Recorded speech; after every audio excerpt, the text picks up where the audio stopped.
E nós aqui, irmãos, estamos vindo de uma semana de oração. Mas não estamos vindo de uma semana de oração comum, estamos vindo de uma semana de oração extraordinária. Foi uma semana de oração muito gratificante. Aqueles que vieram todos os dias foram tremendamente abençoados. Aqueles que conseguiram vir há alguns dias também foram muito abençoados no dia que veio. Tivemos aqui várias pessoas expondo o texto sagrado do livro de Tiago, e foi assim algo diferencial para a nossa vida. Hoje eu queria continuar expondo Tiago. Eu queria que você abrisse aí o livro de Tiago. Se você não sabe onde é, abre em Apocalipse e volta algumas páginas que você acha aí rapidamente. Tiago capítulo 5. O Kiko, na sexta-feira, no último dia da semana de oração, falou do capítulo 5, do versículo 1 ao 6. E aí eu vou falar a partir do versículo de número 7. E a gente não termina Tiago hoje.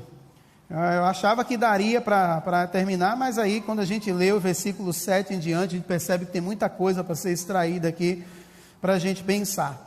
Acharam aí Tiago capítulo 5? Amém? Tiago capítulo 5, a partir do versículo 7, diz assim a palavra do Senhor. Tiago escrevendo: por isso, irmãos, sejam pacientes enquanto esperam a volta do Senhor. Vejam como os lavradores esperam pacientemente as chuvas do outono e da primavera. Com grande expectativa, aguardam o amadurecimento de sua preciosa colheita. Sejam também pacientes, fortaleçam-se em seu coração, pois a vinda do Senhor está próxima. Irmãos, não se queixem uns dos outros, para que não sejam julgados, pois vejam, o juiz está à porta. Irmãos, tomem como exemplo de paciência no sofrimento os profetas que falaram em nome do Senhor. Consideremos felizes aqueles que permanecem firmes em meio à aflição. Vocês ouviram falar de Jó, um homem de muita perseverança. Sabem como no final o Senhor foi bondoso com ele, pois o Senhor é cheio de compaixão e misericórdia. Acima de tudo, meus irmãos, não jurem pelo céu, nem pela terra, nem por qualquer outra coisa. Que seu sim seja de fato sim, e seu não, não, para que não pequem e sejam condenados. Só até aqui. Que Deus nos abençoe com a compreensão desse texto. Minha oração é que o Espírito Santo continue falando ao seu coração. É muito nítido quando nós lemos um texto como esse, que é a continuação, e parece que ele fez uma costura de tudo que nós vimos durante essa semana. É muito nítido quando o autor, o escritor Tiago, vai tentar mostrar para a sua comunidade a importância deles exercitarem algo que hoje, antes era difícil, hoje muito mais, que é a paciência.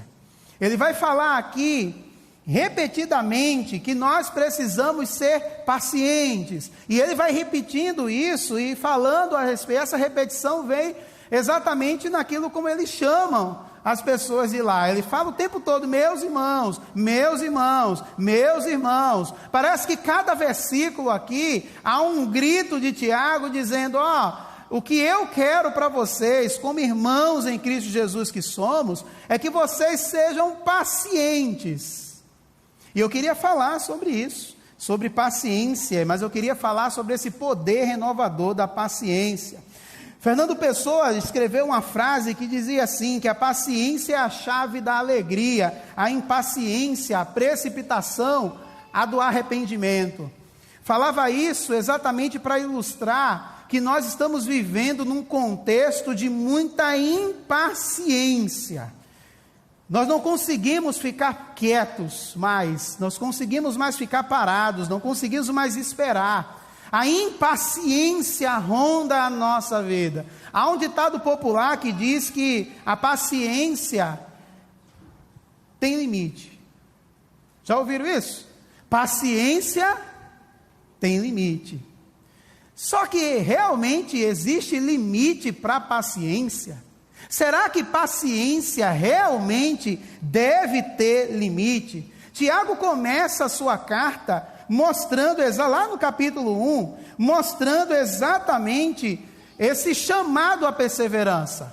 Vocês precisam ser perseverantes. E ele conclui essa carta exatamente no capítulo 5, exortando os irmãos a serem pacientes. E se paciência tem limite, no nosso ditado popular, segundo a Bíblia, existe um limite para essa paciência. E ele vai dizer, quando nós lemos aqui, no versículo 1, por isso, irmãos, sejam pacientes enquanto esperam. Mas na frente ele vai dizer, sejam pacientes, também pacientes, fortaleçam o seu coração, pois a vinda do Senhor está próxima. Então, qual é o limite para termos paciência? Até quando eu tenho que ter paciência na minha vida? Até Jesus voltar. É pouco tempo isso? Não sabemos. Pode ser amanhã. Pode ser que você vai encontrar com ele essa semana. Mas está amarrado não. Está amarrado nada.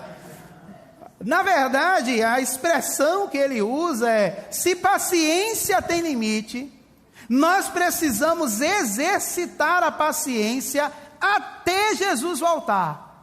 Logo, esse limite ele é estendido para a nossa vida. Então, exercitar a paciência não tem sido algo fácil na nossa vida. E Tiago escreveu a sua carta para esta comunidade, aos cristãos da dispersão, mostrando por que é importante ter paciência. Por que é que ter paciência renova a nossa vida, transforma a nossa vida. Nós perdemos a qualidade da nossa vida quando não somos pacientes, quando deixamos a impaciência tomar conta de nós. Sabe por que é que nós perdemos a qualidade de vida? Porque nós não conseguimos viver o momento. A impaciência é tão grande que nós estamos aqui e isso gera uma ansiedade gritante dentro de nós. Quando somos impacientes, nós estamos ouvindo, mas não estamos escutando. Quando nós somos impacientes, nós estamos no ambiente, mas não estamos no ambiente. A nossa cabeça está longe. Estamos pensando em mil e uma coisa, porque uma coisa vai acarretando outra. Quando somos impacientes, perdemos a qualidade de vida, e quando vemos, a vida já passou. Quando vemos, o culto já acabou. Quando vemos, já chegou segunda. Quando vemos, já chegou final de semana de novo. Quando vemos, já acabou o mês. E nós não vivemos nada. Nós não vivemos nem aproveitamos nada, não conseguimos mais olhar para as pessoas. Percebe que quando você está conversando com algumas pessoas, a pessoa já está andando para querer ir embora? Você chegou para conversar, a pessoa diz assim, fala logo, tem muita coisa para eu resolver, tem muita coisa para eu fazer. A gente não consegue mais ouvir sequer. Se alguém chega perto da gente e conversa, perceba no olhar da pessoa que você vai conversar. Você está conversando com a pessoa está olhando para tudo quanto é lugar, menos para você, e concorda com tudo que você diz. É verdade, é isso aí. Você vai me dar 10 mil? Eu vou, é importante isso. Isso é maravilhoso. Não está te ouvindo, está dispersa, impaciente, quer que a vida passe mais rápida, quer que as coisas aconteçam de uma forma muito rapidamente, e a gente não vive o momento, a gente perde a oportunidade de desfrutar do momento porque nós somos impacientes. Quantas coisas não perdemos na nossa vida porque deixamos a impaciência tomar conta do nosso coração? Quantos eu te amo deixamos de dizer porque a impaciência toma conta do nosso coração? Quanto foi tarde demais não já ouvimos porque a impaciência tomou conta da nossa vida? É isso que Tiago está querendo mostrar para a comunidade. Está dizendo assim, sejam pacientes até Jesus voltar. Vão ter momentos na nossa vida que vamos viver esse desequilíbrio. Vão existir coisas que vão tentar tirar a nossa paz. Aqui, Tiago está falando para uma comunidade que estava sendo oprimida. Oprimida porque existiam os ricos. Lembra o que Kiko pregou aqui na sexta-feira?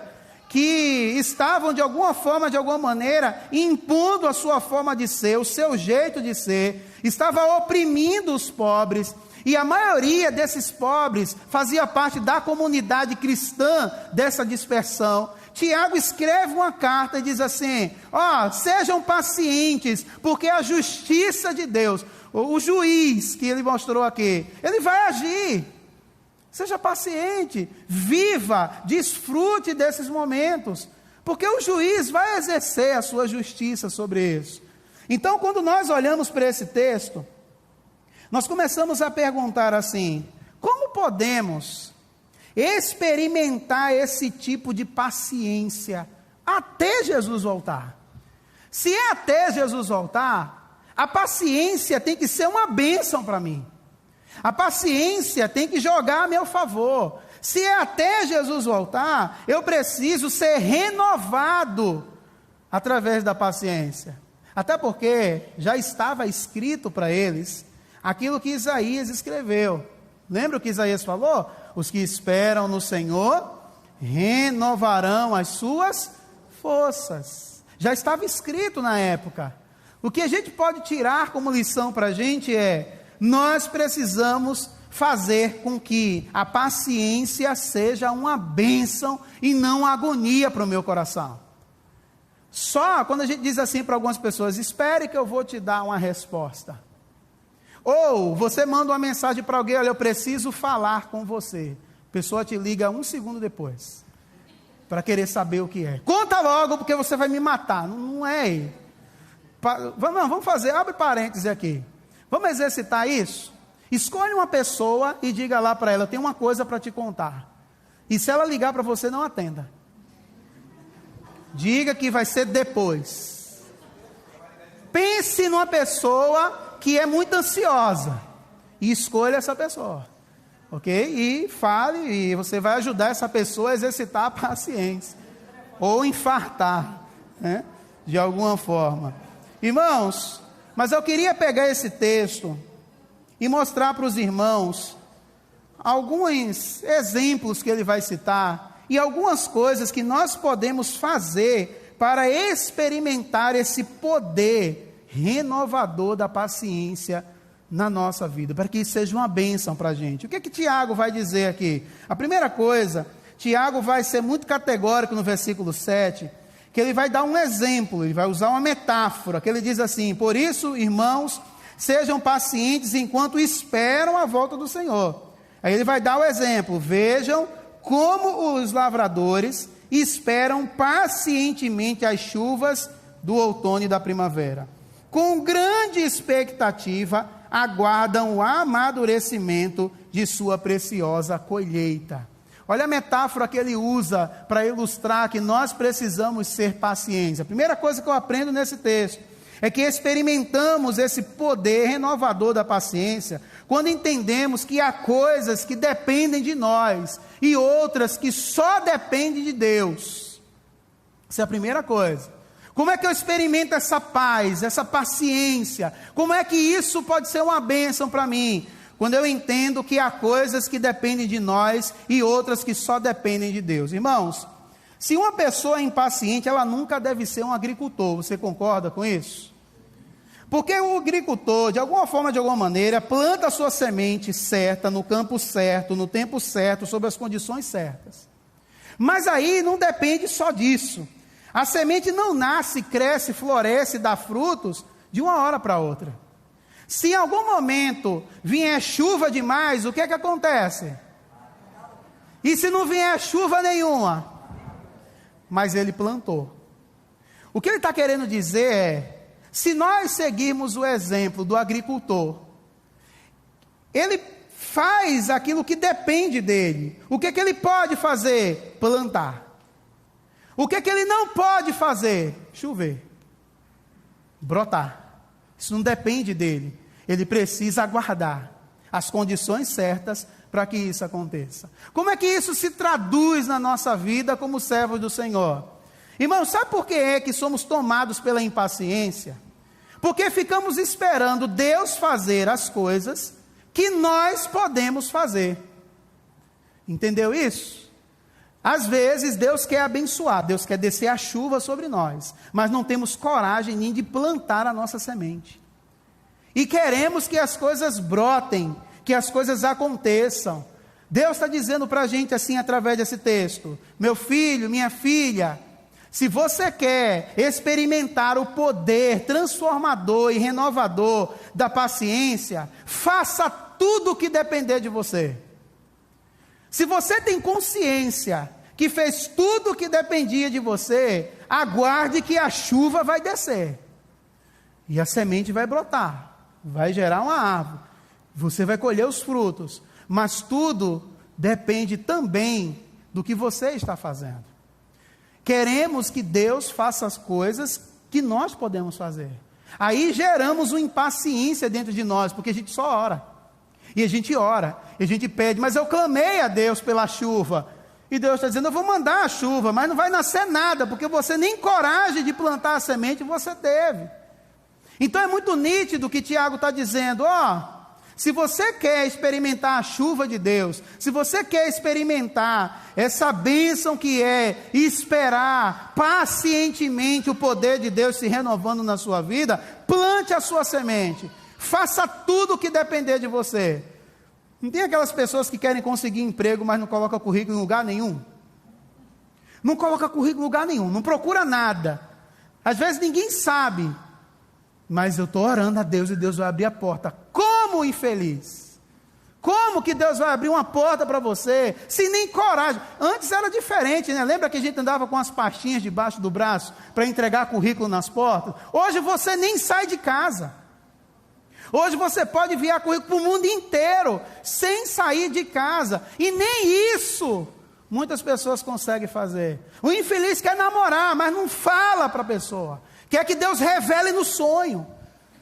Deus mostra no sonho, Pai, porque diz para ela que sou eu, e Deus vai dizer, o problema é seu, vá lá e fale, eu vou descer a chuva, eu já vou fazer um milagre que é fazer ela gostar de você, e achar você bonito. Já é um milagre isso, mas pelo menos dá o passo, cara. Pelo menos fala alguma coisa, pelo menos faz a tua parte. E aí muitas pessoas, nem a parte delas fazem. E aí quando a chuva vem, molha tudo, e cadê minha semente? Não tem, você não plantou. E Deus dizendo para a gente, aí você vai gerar impaciência mesmo. Aí você vai ficar impaciente, aí você vai perder o sono, aí você vai ficar perturbado, aí a ansiedade vai tomar conta de você, porque você não faz aquilo que você pode fazer. Tenha plena certeza, irmãos, que se você fizer aquilo que depender de você, Deus vai cumprir a parte dele. Ele quer cumprir a parte dele, mas Ele espera que você faça.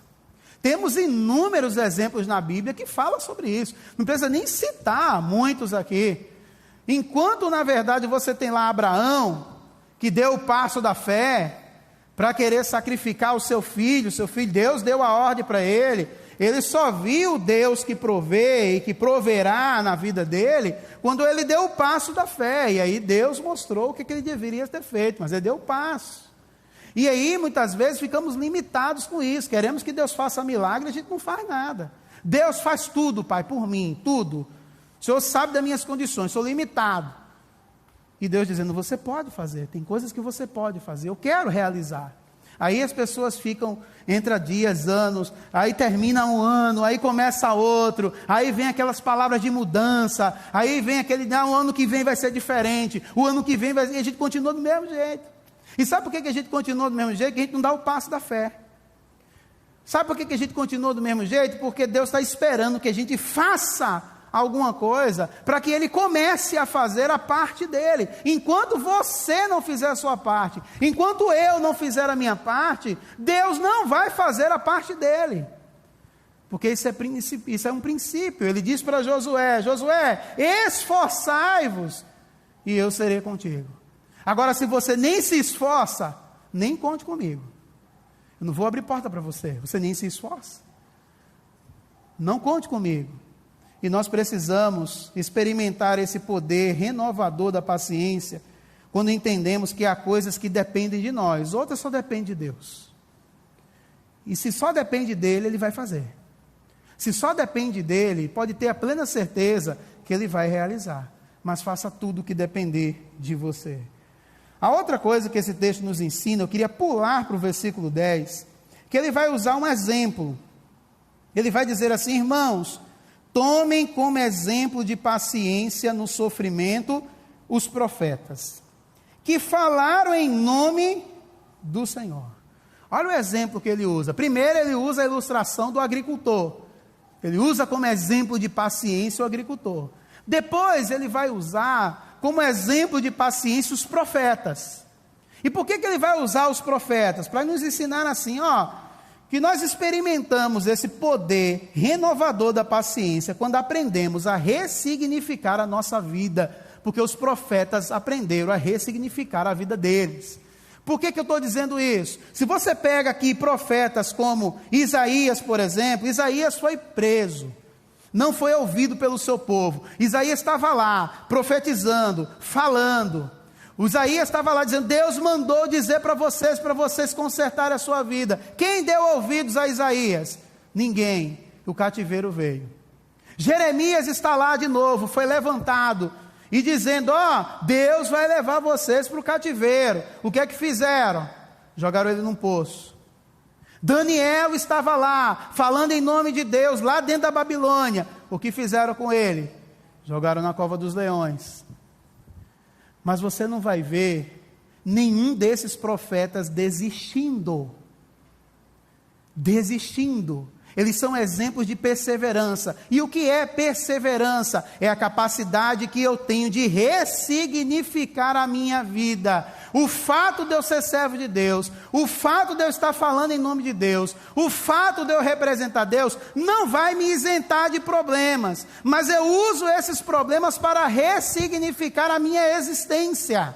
Eu vou continuar falando, eu vou continuar profetizando, eu vou continuar mostrando o caminho. Porque o problema vai vir, o sofrimento vai surgir na minha vida, mas aí eu vou ressignificar isso, porque eu falo em nome de Deus.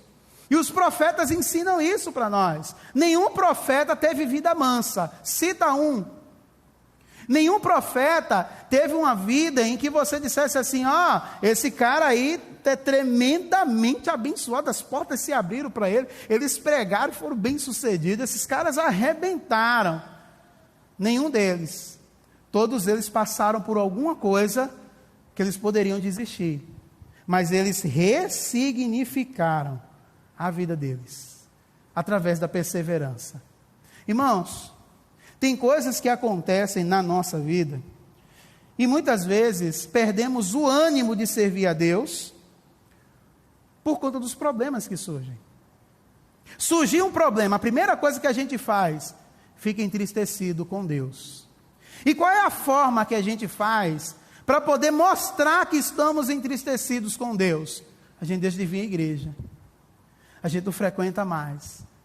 Você não pode contar mais comigo, eu não vou mais ajudar. Eu tenho meus compromissos, eu tenho minhas coisas. A igreja, ela fica secundária. Essa pessoa não consegue ressignificar a sua história. Não consegue ressignificar a sua vida, não sabe que servindo a Deus, ela vai passar por essa situação mesmo, vai passar por coisas que vão angustiar o seu coração, vão passar por coisas que vão trazer esses incômodos dentro de você, mas a gente continua fazendo, e a gente continua fazendo porque Deus nos deu essa capacidade de ressignificar isso. E nós ressignificamos porque nós acreditamos que essas coisas que nos sobrevêm, que nos acontecem, Deus tem um propósito nelas. Se eu não acreditar que Deus tem um propósito nisso, eu não vou conseguir ressignificar a minha vida. A vida vai passar, e eu vou ficar sem poder fazer absolutamente nada para o reino de Deus, para a minha vida. Coisas significativas para que Deus possa ser glorificado, não vou fazer mais, porque eu não consegui ressignificar o que está acontecendo, eu não consegui compreender que isso coopera para o meu bem, eu não consegui avançar, não consegui ser perseverante, e diante do primeiro problema, do primeiro desafio, eu deixo tudo para trás, porque eu não consigo ressignificar. Não deixe de servir a Deus por conta dos seus problemas, porque eu tenho uma plena certeza que Deus não tem nada a ver com eles. Isso eu tenho uma plena certeza. Não deixe de servir a Deus quando sua vida virar de ponta cabeça, porque a nossa vida, em muitos momentos, vai virar de ponta cabeça. Não deixe de servir a Deus quando você estiver na agitação da vida e você não encontrar uma brecha para colocar Deus como prioridade em você. Ressignifique a sua vida, senão as coisas vão passar. E o que você produziu? Lembra da parábola que Jesus vai falar sobre aquele acumulador? E ele diz assim: louco, esta noite pedirão a tua alma e o que tem preparado, para quem será? Você está acumulando para quê? E para quem? Você está acumulando por quê? Qual o objetivo disso? Ressignifique a sua vida. Os problemas, quando baterem na sua vida, na sua porta, eles têm um propósito. E o propósito é nos ensinar algo. E ele nos ensina quando compreendemos que isso coopera para o meu bem. Os profetas não pararam de proclamar. Os profetas não pararam de propagar a justiça de Deus. Porque eles conseguiram ressignificar a sua história. E diz o texto que tomem como exemplo de paciência o sofrimento dos profetas. Eles sofreram, mas eles tiveram a capacidade de ressignificar a vida deles. E conseguiram seguir em frente. Não deixaram que os problemas fossem maiores do que aquilo que eles acreditavam que Deus podia fazer. Olhe para o problema e saiba que seu Deus é maior. Olhe para o problema e saiba que Deus tem um propósito nisso. Ressignifique a história da sua vida, assim como os profetas fizeram. A outra coisa que esse texto nos ensina, no versículo de número 11 em diante, ele vai dar um outro exemplo. Primeiro ele dá o exemplo do agricultor. Nós precisamos ser pacientes como agricultor. Segundo, ele vai dizer que nós precisamos tomar como exemplo de paciência os profetas. E depois ele vai dizer assim no versículo 11: consideremos felizes aqueles que permanecem firmes em meio à aflição. Vocês ouviram falar de Jó, um homem de muita perseverança. Sabem como no final o Senhor foi bondoso com ele, pois o Senhor é cheio de compaixão e misericórdia. Ele vai usar exatamente o exemplo de Jó, para dizer assim para a gente: essa paciência tem o poder de renovar a nossa... Eu experimento isso quando não deixamos o sofrimento tirar a nossa alegria pela vida, a alegria de viver. Ele está dizendo assim: irmãos, consideremos felizes aqueles que continuam firmes em meio à aflição. Parece um paradoxo isso, né? Ele coloca sofrimento com felicidade na mesma frase, na mesma escala. Ninguém é feliz por sofrer. Ninguém é feliz por estar passando por momentos de aflição na sua vida. Mas esse texto quer falar para a gente que a paz, que a paciência, que a renovação através da paciência surge quando nós olhamos para esse sofrimento e não deixamos que ele tire a minha alegria de viver. Sabe por que ele está dizendo isso? Que quando os cristãos aqui da dispersão estavam sendo oprimidos, estavam sendo perseguidos, estavam sendo ridicularizados, muitos deles abandonaram tudo. Muitos deles ficaram tristes caminhando pela sua vida, porque não tinha mais esperança de que alguma coisa pudesse acontecer. A vida perdeu o brilho, a vida perdeu o sentido. Eles não conseguiam mais ver a vida com aquele olhar de dizer vale a pena ser vivida. E sabe que muitas vezes nós vivemos assim também?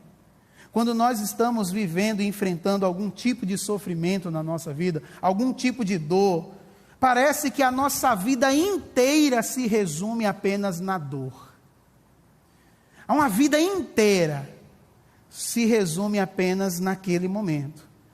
E não entendemos que a vida toda que nós temos e que teremos ainda, não se resume naquele momento.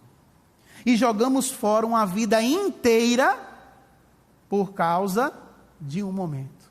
Aí nos transformamos em pessoas amargas. Nos transformamos em pessoas rancorosas.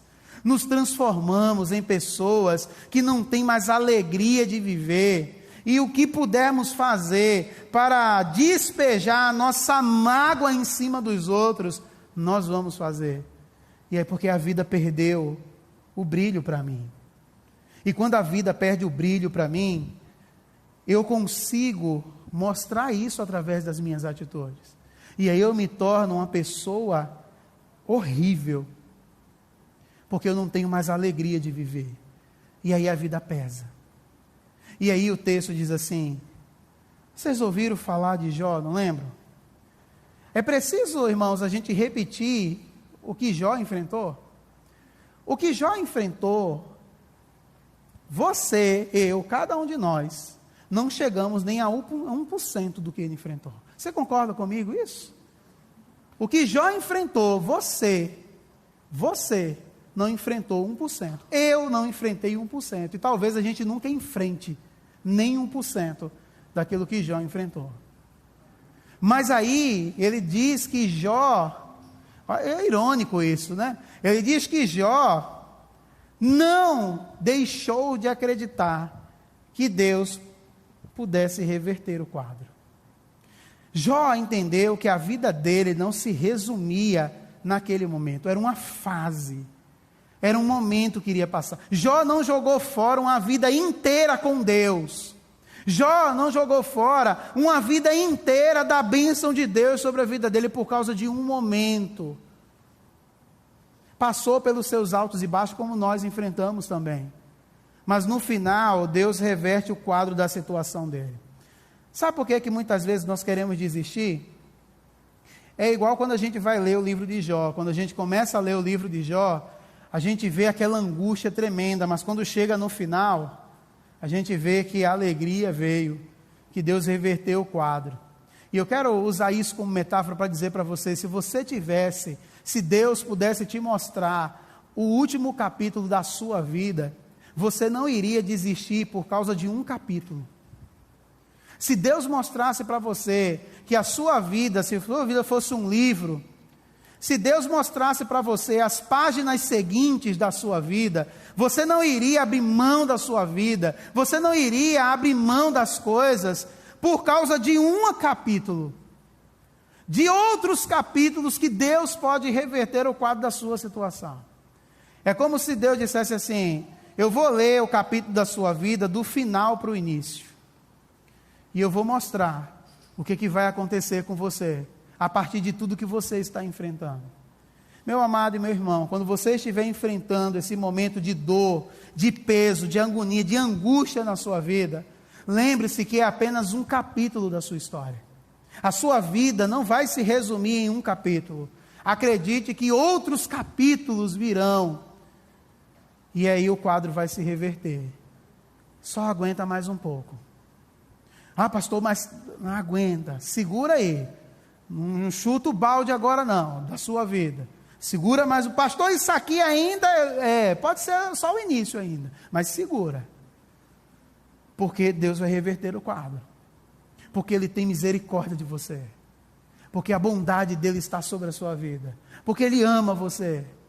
Por isso que em todo um livro da nossa vida, alguns capítulos podem ser dolorosos, mas não podemos jogar o livro fora, porque um capítulo é ruim. Porque uma coisa, na verdade, não deu certo. Porque este momento está sendo doloroso. Mas olhe para frente e saiba que Deus tem um futuro glorioso para você. Só seja paciente. Aguarde. Acho que era o pastor Sérgio que dizia isso, não era, Laura? Estica mais o pavio, filho. Mas já chegou no pavio, já está no limite. Estica mais um pouquinho. Seja mais paciente. E a mão de Deus vai repousar sobre você. A graça dele vai reverter o quadro da situação. Porque você não tem a capacidade de ver o final do livro da sua vida. Porque você não tem a capacidade de ver o último capítulo, mas Deus sabe, Deus vê a história completa. E Ele diz, filho, segura mais um pouco, hein? Vai vir outro capítulo, vai ser mais ou menos, mas os outros vão ser bênção para você. Seja paciente. Quando a gente entende isso, quando nós compreendemos o poder renovador da paciência, nós não deixamos o sofrimento tirar a nossa alegria de viver. Nós vamos continuar vivendo. Vamos acordar e vamos encarar aquele dia. Vamos acordar e vamos viver aquele dia com toda a nossa intensidade. Porque é um dia que não volta mais, mas eu vou viver com toda a intensidade. Porque Deus vai reverter a minha história. Eu queria fechar essa reflexão voltando para ler com os irmãos o versículo 8. Eu queria deixar esse versículo 8 para o final, porque ele vai dizer assim: sejam também pacientes, fortaleçam-se em seu coração, pois a vinda do Senhor está próxima. Por que ele está dizendo isso para esta comunidade, para aquela comunidade, e falando para a gente hoje? Por que ele diz assim, fortaleça o coração, a vinda do Senhor está próxima? Que ele vai dizer assim para a gente, que a certeza da volta de Cristo nos dá o equilíbrio em meio ao desequilíbrio. É essa convicção. Pastor, por que é que eu preciso ser paciente? E por que é que eu vou conseguir ser paciente? Qual é a garantia disso? Porque o Senhor vai voltar. E quando Jesus voltar, essa certeza, essa convicção da volta de Jesus me dá equilíbrio em meio ao desequilíbrio. Eu tenho uma convicção, Jesus vai voltar. Eu não tenho que perder isso de vista. Eu posso fazer qualquer coisa na minha vida. Eu posso sonhar com qualquer coisa para a igreja. Mas a única coisa que não deve sair é a certeza que Jesus vai voltar. E é essa certeza que me dá equilíbrio, porque eu sei que tudo isso vai passar. Que a minha vida não é só isso aqui. Existem muito mais coisas que Deus pode fazer na nossa vida, porque essa certeza da volta de Jesus nos dá equilíbrio. O retorno de Jesus acaba moldando a nossa vida. A confiança em seu retorno nos dita a maneira como vamos viver a nossa vida aqui. Eu creio que Jesus vai voltar, e isso muda a minha forma de ver a vida. Isso muda a forma de eu olhar para os problemas. Isso muda a forma de eu olhar para as pessoas. Isso muda a forma de eu viver aqui na terra. Porque eu tenho uma convicção: Jesus vai voltar. Então, qual o limite para a paciência? Até Jesus voltar. Enquanto estivermos aqui, aguardando a volta do Senhor, nós precisamos encontrar esse equilíbrio em meio ao desequilíbrio, para continuarmos seguindo em frente e sermos pacientes para a glória do Senhor, e que essa paciência seja uma bênção para você e não uma angústia, em nome de Jesus, amém. Eu convido você a ficar de pé.